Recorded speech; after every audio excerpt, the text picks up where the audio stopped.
Previous લેક્ચરની અંદર આપણે type 1 વિશે ડિસ્કશન કર્યું હતું. તો ટાઈપ 1 એટલે શું હતું અને કેવી રીતે શરૂ થાય પહેલાં હું તમને રિવાઇઝ કરી દઉં, પછી આપણે આગળનો ક્વેશ્ચન સ્ટાર્ટ કરીએ. હવે ટાઈપ 1, સૌથી પહેલાં ટાઈપ 1 એટલે શું, તો કે formation of one pair of partially miscible liquid. પછી ટાઈપ 2 એટલે શું, formation of 2 pairs of partially miscible liquids. અને ટાઈપ 3 એટલે formation of 3 pairs of partially miscible liquids. એમાંથી આ ટાઈપ 1 આપણે ઓલરેડી ડિસ્કસ કરી લીધું. હવે આજે આપણે જોવાના છે type 2, formation of 2 pairs of partially miscible liquids. હવે આગળ કેમ આપણે જોયું હતું કે કોઈ પણ એક પેર છે ને એ પાર્શિયલી મિસિબલ હતી, એની બદલે આપણે આગળના લેક્ચરમાં જોયું કે આ પેર બીસી છે ને એ ખાલી શું હતી, મિસિબલ હતી, જ્યારે એ બી અને એસી છે એ કમ્પ્લીટલી મિસિબલ હતા. પેર બીસી પાર્શિયલી મિસિબલ હતા. હવે આ ક્વેશ્ચનની અંદર શું છે કે 2 pairs of partially miscible liquids, એટલે આની અંદર પેર એબી અને પેર એસી એ એકબીજા હારે પાર્શિયલી મિસિબલ છે. હવે એ એકબીજા સાથે પાર્શિયલી મિસિબલ છે, તો જેમ આપણે અગાઉ જોયું એમ જ આમાં પણ શું, તો કે આમાં પણ ટાઈ લાઈન હશે, પછી બાયનોડલ કર્વ હશે અને ક્રિટિકલ અથવા પ્લેટ પોઈન્ટ હશે. એને હું ફરીથી તમને રિવાઇઝ કરી દઉં. કોઈ પણ ડાયાગ્રામ હોય, આ જે લાઈન અહીંયા પ્રેઝન્ટ છે એ બધી લાઈનને શું કહેવાશે, A1 થી B1 સુધીની, A2 થી B2 સુધીની અને A3 થી B3 સુધીની બધી લાઈનને કહેવાશે ટાઈ લાઈન. પછી આ A થી B જોડે છે એ વારાફરતી ક્યાં પહોંચશે, A1, A2, A3, E, આ બે બધી ટાઈ લાઈન એક સિંગલ પોઈન્ટમાં અહીંયા મર્જ થશે. તો આ સિંગલ પોઈન્ટને કહેવાશે ક્રિટિકલ પોઈન્ટ અથવા પ્લેટ પોઈન્ટ. પછી આ કર્વ જે બનશે એ કર્વને શું કહેવાશે, તો કે એ કર્વને કહેવાશે બાયનોડલ કર્વ. પછી આ જે બાયનોડલ કર્વની બહારનો વિસ્તાર છે ત્યાં સિસ્ટમ કેવી હશે, હોમોજીનિયસ સિસ્ટમ હશે. શું કામ, તો કે એક જ વસ્તુ છે, અહીંયા શું હશે, મિક્સચર છે, એટલે સિસ્ટમ કેવી થશે, તો કે હિટ્રોજીનિયસ સિસ્ટમ થશે. તો આ જ બધું આપણે આપણા ડાયાગ્રામની અંદર તમારે લખી નાખવાનું. તો હવે આ ડાયાગ્રામ આપણે જોઈએ. આ ડાયાગ્રામની અંદર એબી પેર અને એસી પેર એ પાર્શિયલી મિસિબલ છે. તો આ બે પેર ઉપર વારાફરતી ટાઈ લાઈન, બાયનોડલ કર્વ અને પ્લેટ પોઈન્ટ આપણે જોઈએ. તો અહીંયા જુઓ, પેલા એબી પેર ઉપર આપણને આ જે કર્વ જોવા મળે છે એ કર્વ કયો છે, તો કે ADB કર્વ. અને આ બધી જે લાઈન જોવા મળે છે એ કઈ લાઈન છે, તો કે ટાઈ લાઈન છે. અને આ જે ડી પોઈન્ટ છે, ડી પોઈન્ટ આ આકૃતિની અંદર એ શું છે, તો કે એ ક્રિટિકલ પોઈન્ટ અથવા પ્લેટ પોઈન્ટ છે. એ કોના માટે વાત કરી આપણે, એબી પેર માટે. પણ આપણો ક્વેશ્ચન શું છે, તો કે આપણો ક્વેશ્ચન છે 2 પેર ઓફ પાર્શિયલી મિસિબલ લિક્વિડ. તો હવે આ બીજી પેરની વાત કરીએ, પેર એસી. અહીંયા શું છે, તો કે અહીંયા આ જે કર્વ છે CFD એ બાયનોડલ કર્વ છે. પછી આ બધી જે લાઈન છે એ શું છે, ટાઈ લાઈન છે. અને આ જે F પોઈન્ટ છે કે ત્યાં બધી ટાઈ લાઈન મર્જ થઈ જાય છે સિંગલ પોઈન્ટમાં. આ F પોઈન્ટને આપણે કહેશું ક્રિટિકલ પોઈન્ટ અથવા પ્લેટ પોઈન્ટ. તો તમારે અહીંયા પણ આ બાજુ પણ નામ કરી દેવાના. આ કર્વ અને બાયનોડલ કર્વ કહેવાનો, આ પોઈન્ટ ડી ને તમારે ક્રિટિકલ અથવા પ્લેટ પોઈન્ટ કહેવાનું, અને આ લાઈન છે એને ટાઈ લાઈન કહેવાની. એવી જ રીતે અહીંયા આ F પોઈન્ટ ને ક્રિટિકલ પોઈન્ટ, આ બધી લાઈનને ટાઈ લાઈન, અને આ કર્વ CFD ને બાયનોડલ કર્વ કહેવાનું. જો હવે આખો આપણે ડાયાગ્રામ કમ્પ્લીટ કરી નાખો. અત્યારે આ ડાયાગ્રામને તમે ભૂલી જાઓ કે આ શું કામ છે ને શા માટે આપણે આમાં બે ડાયાગ્રામ દોર્યા. અત્યારે તમે આ ડાયાગ્રામ દોર્યો છે તો પહેલા એનું ડિસ્ક્રિપ્શન આપણે સૌથી પહેલા જોઈ લઈએ. પહેલા એનું ડિસ્ક્રિપ્શન જોઈએ. Consider the 3 liquids A, B and C. આપણે 3 લિક્વિડ લીધા A, B and C. એમાંથી A and B અને A and C એ કેવા છે, તો કે એ પાર્શિયલી મિસિબલ છે. partially miscible in each other, while B and C are completely miscible in one another. આ શું કહેવા માંગે છે આખો પોઈન્ટ? તો કે આપણે એક ABC ધ્યાનમાં લીધું, એમાં AB અને AC પાર્શિયલી મિસિબલ છે, જ્યારે BC છે એ કમ્પ્લીટલી મિસિબલ છે. હવે ડાયાગ્રામ વાઇઝ જ જાણવું. મેં તમને આ ચેપ્ટરની અંદર એ કીધું કે જો તમને ડાયાગ્રામ આવડી ગયો એનો મતલબ તમારો આખો ક્વેશ્ચન સાચો પડશે.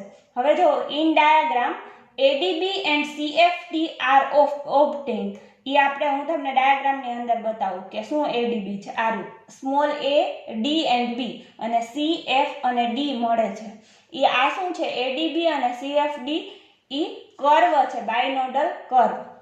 એના પછીનો નેક્સ્ટ પોઈન્ટ જોઈએ આપણે કે એની point within this binodal curve will give heterogeneous system while outside this curve 3 component system are completely miscible. હવે અહીંયા જુઓ, બાયનોડલ કર્વ છે ને, આ એની અંદર હિટ્રોજીનિયસ સિસ્ટમ હશે. શું કામ?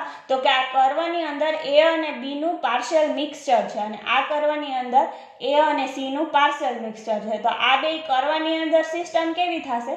હિટ્રોજીનિયસ સિસ્ટમ. તો મેં ઓલા ડાયાગ્રામમાં કેમ દર્શાવ્યું હતું એમ તમારે અહીંયા લખી નાખજો, હિટ્રોજીનિયસ સિસ્ટમ. અને આ જે બહારનું આખું દેખાય છે તે આ સિસ્ટમ કેવી હશે? હોમોજીનિયસ સિસ્ટમ હશે. એના પછી નેક્સ્ટ પોઈન્ટ આપણે જોઈએ.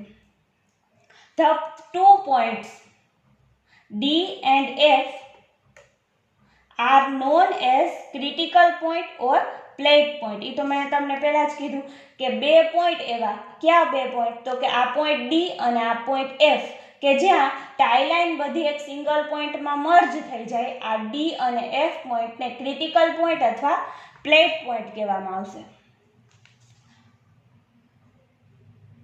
The binodal curve changes its position according to the temperature and pressure.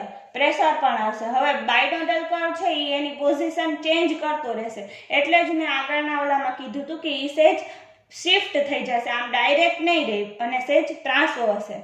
હવે આ જે બીજો ડાયાગ્રામ શું કામ આપેલો છે ને, આ બીજો ડાયાગ્રામ, એના માટેનું હવે હું તમને રીઝન કહું. અહીંયા આપેલું છે જો.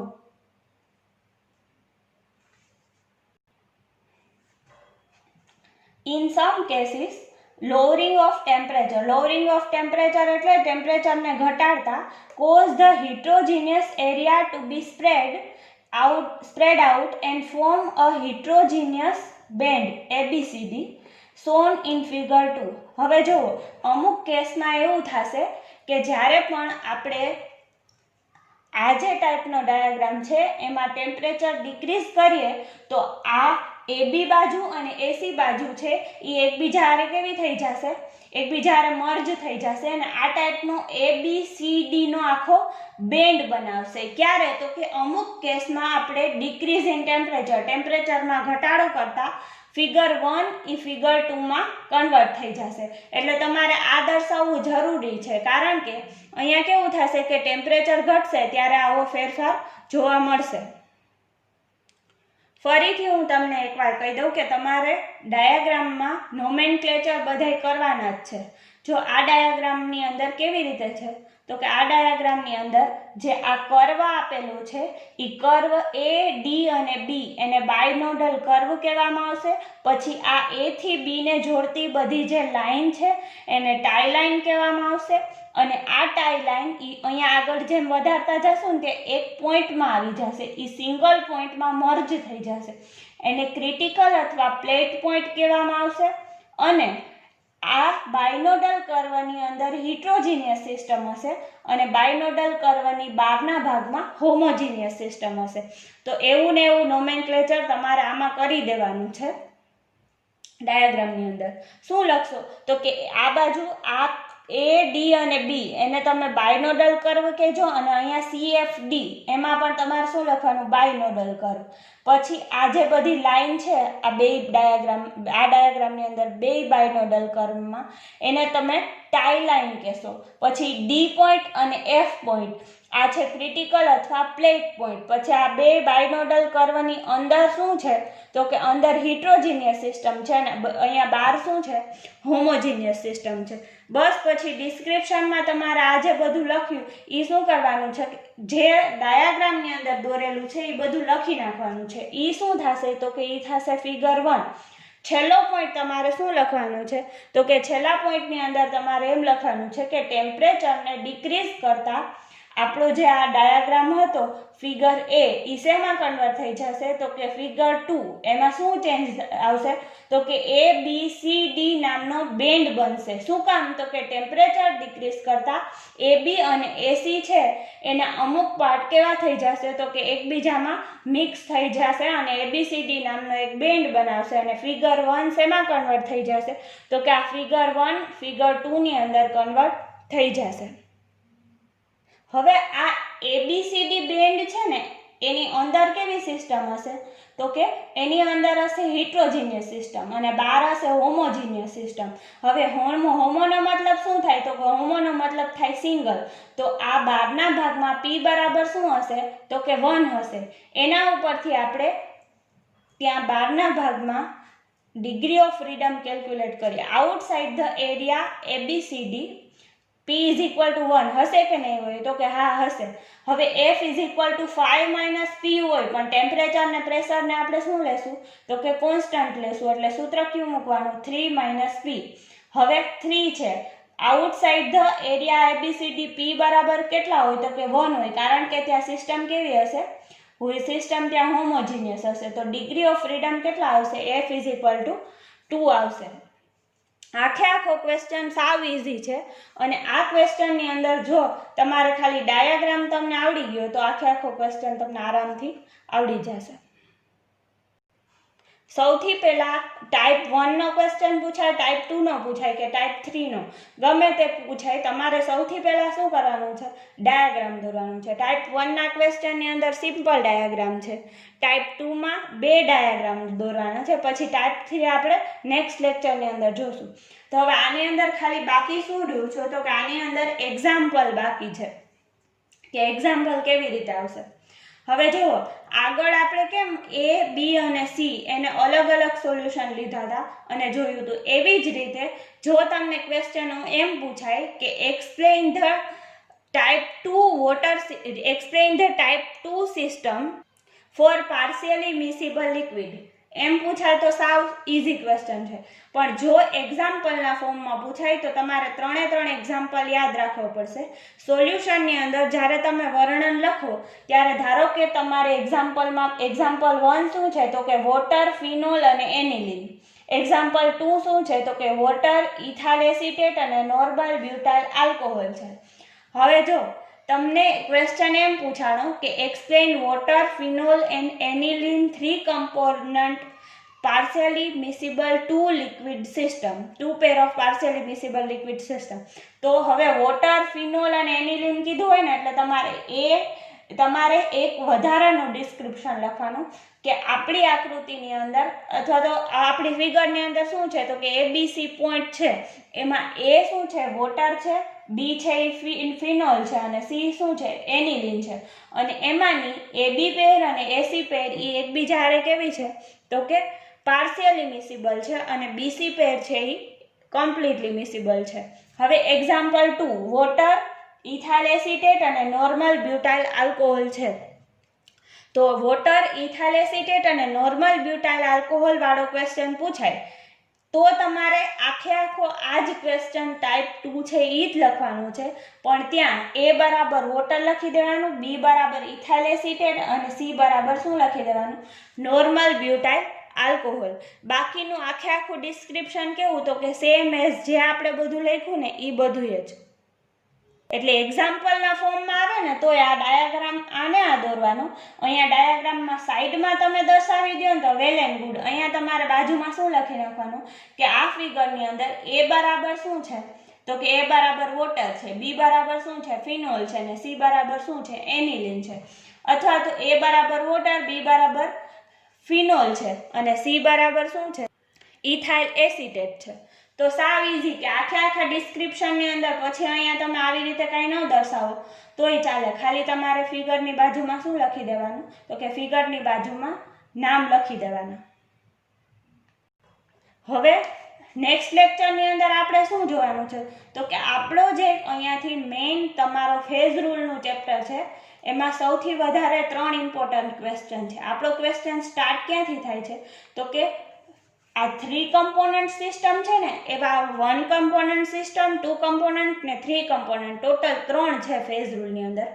એમાં 1 કમ્પોનન્ટ અને 2 કમ્પોનન્ટ આપણે આગલા લેક્ચરની અંદર આગલા સેમેસ્ટરમાં એટલે કે તમે એસવાયમાં હતા ત્યારે જોયું હતું. અત્યારે આપણે 3 કમ્પોનન્ટમાં જોવાનું છે લિક્વિડ માટે. હવે જો liquid are completely miscible with each other હોય તો શું થાય, તો કે કાંઈ આપણે આગળ એનામાં ડિવાઈડ આપેલું નથી. શું થશે, મિસિબલ છે એટલે એકબીજા હારે મિક્સ થઈ જશે, કાં તો લિક્વિડ આર કમ્પ્લીટલી ઇમિસિબલ તો કોઈ એકબીજા સાથે મિક્સ થશે જ નહીં. ત્રીજું છે liquids are partially miscible with each other, તો શું થશે, તો કે પાર્શિયલી મિસિબલ લિક્વિડ છે એટલે અમુક લિક્વિડ એકબીજા હારે મિક્સ થશે અને અમુક લિક્વિડ એકબીજા સાથે મિક્સ નહીં થાય. તો એના માટે 3 ટાઈપ છે. ટાઈપ 1 છે formation of 1 pair of partially miscible liquids. પછી ટાઈપ 2 છે formation of 2 pairs of partially miscible liquids. તો આજ સુધીમાં આપણે ટાઈપ 1 અને ટાઈપ 2 કમ્પ્લીટ કરી નાખ્યા. હવે નેક્સ્ટ લેક્ચરની અંદર આપણે ટાઈપ 3 જોશું, formation of 3 pairs of partially miscible liquids. અને પછી આ મેઇન 3માંથી કોઈ પણ 2 ક્વેશ્ચન તો હોય જ છે દર વખતે, એટલે આ 10 કે 9 માર્કનું ચેપ્ટર તમારું છે.